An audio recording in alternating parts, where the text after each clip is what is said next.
Eleito em Santa Catarina por ter se apresentado como governador do Bolsonaro, Carlos Moisés passou quase 2 anos de mandato se auto-sabotando com discursos e práticas que o distanciaram da base de apoiadores do presidente.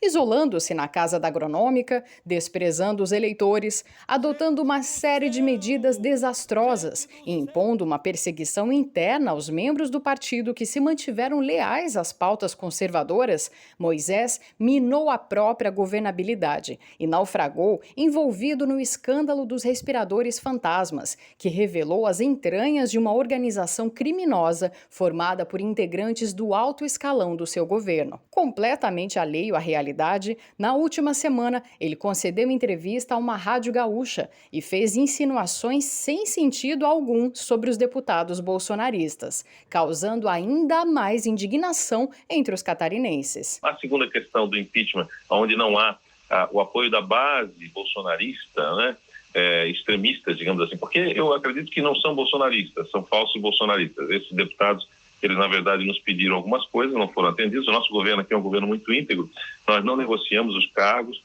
eu escolhi o meu primeiro escalão, por isso nós somos a melhor gestão do Brasil. Não é verdade que eu nunca pedi nada ao governador. Na verdade, eu já pedi para ele criar vergonha na cara, já pedi para ele ter juízo, mas todos pedidos absolutamente ignorados.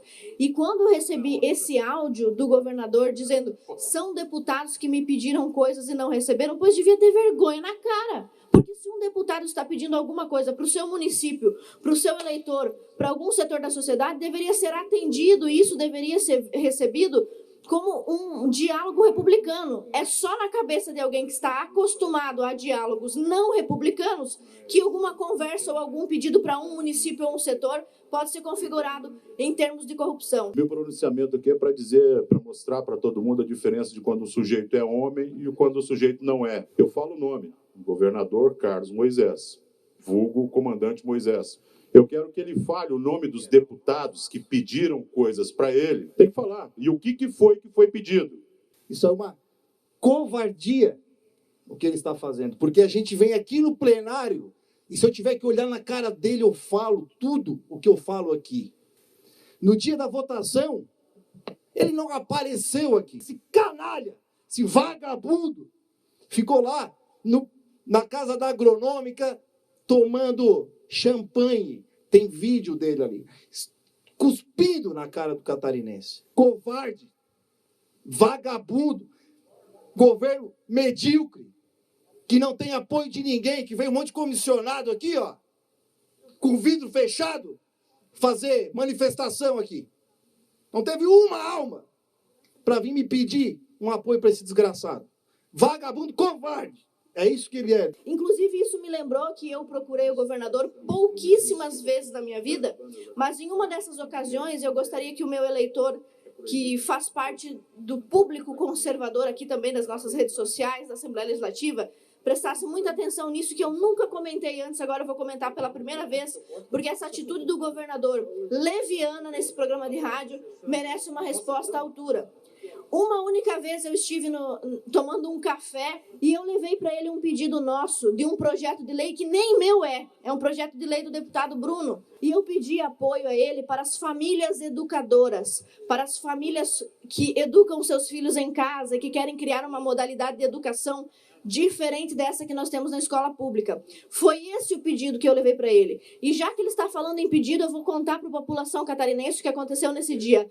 Ele, o governador do estado de Santa Catarina e o secretário preso, ex-presidiário, o secretário Douglas Borba, os dois deram risada da pauta, uma pauta que representa Santa Catarina, entre as famílias homeschoolers, é destaque, porque é um dos estados que mais tem famílias educadoras. E ele deu risada da minha pauta e disse que era um grupo, um nicho tão pequeno de pessoas radicais que não mereciam atenção. Então, governador, já que o senhor quer falar de dias em que a gente pede coisas para o senhor, está aqui uma das coisas que eu pedi para o senhor: apoio às famílias educadoras. E nenhuma coisa ilícita. E eu falo isso em nome do meu líder de partido, deputado Sargento Lima, e dos meus colegas, que eu tenho certeza absoluta que nunca fizeram nenhum pedido corrupto ou que não fosse ilibado para esse governador. Eu quero que ele me fale uma coisa que eu pedi para ele, que foi de forma antidemocrática ou como forma de troca de apoio ou favor, que ele está falando aí. Isso é que eu estou esperando. Ele falar dessa minoria que ele já acusou de insana, que é só 2%, os outros 69% ele fez sozinho com o nome dele. Tem que falar o nome do deputado. Eu falei o nome dele, governador Carlos Moisés. Eu falei o nome dele. Agora fale o nome dos deputados que foram pedir coisas para ele e não foram atendidos e por isso se transformaram em oposição a ele.